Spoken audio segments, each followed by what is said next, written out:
There is a dangerous lie spreading through the modern spiritual community.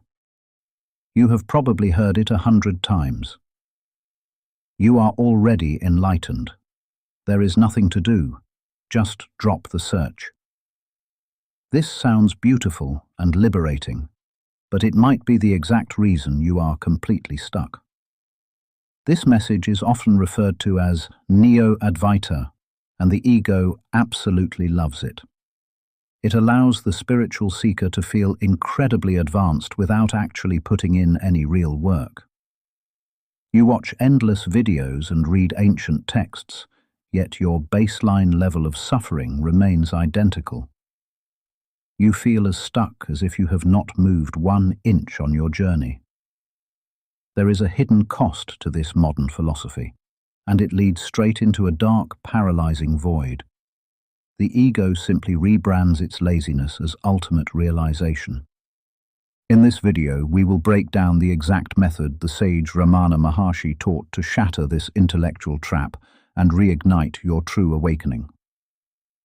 When you take the concept of no doer intellectually, something terrible happens to your daily life. It creates a severe sickness of apathy and depression. Seekers tell themselves that there is nobody here to suffer, yet their lives feel deadened and empty. It can feel like dragging a 100-pound weight through your daily routine while pretending you are free.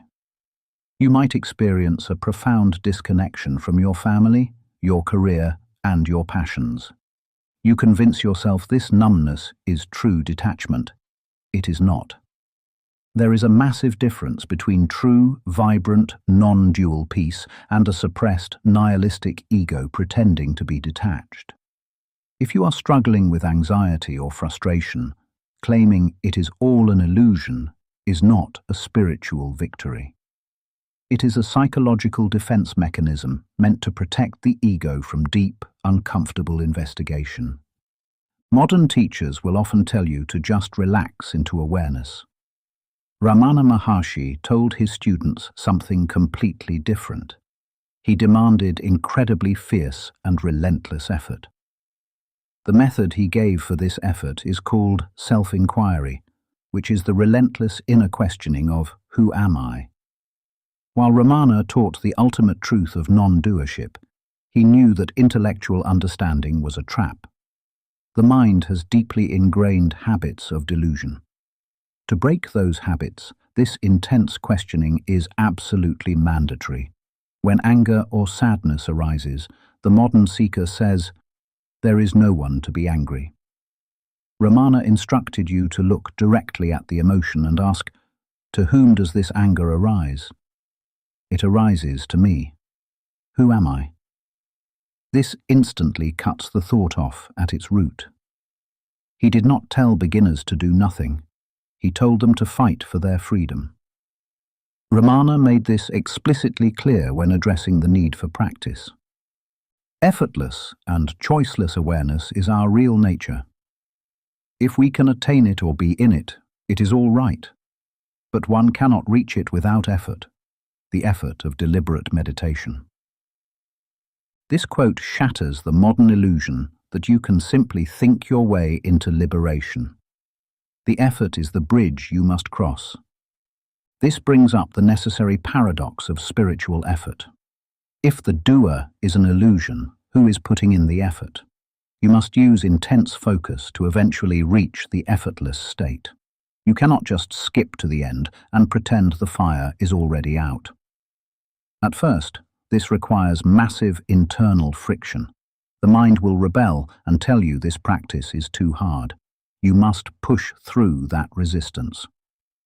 Ramana used the perfect analogy to explain how the "who am I" question works. Like the stick used for stirring the burning funeral pyre, which is itself consumed by the fire, so the thought, "who am I," will destroy all other thoughts and finally itself be destroyed. The stick represents the intense, burning effort of self-enquiry required to destroy the ego. You must use that stick to keep the fire going. In the very end, once the ego is consumed, the stick itself is thrown into the flames and burned. The practice ends itself, but only after it has done the hard work. There is a direct way to snap out of this spiritual stagnation. You must stop using ultimate truths to justify your own avoidance. Turn your attention completely inward and aggressively ask a new question. Who is the one claiming there is nothing to do? Trace that feeling back to its physical and mental source. Do not settle for a lazy intellectual answer. Do not wait for spontaneous grace to do the work for you.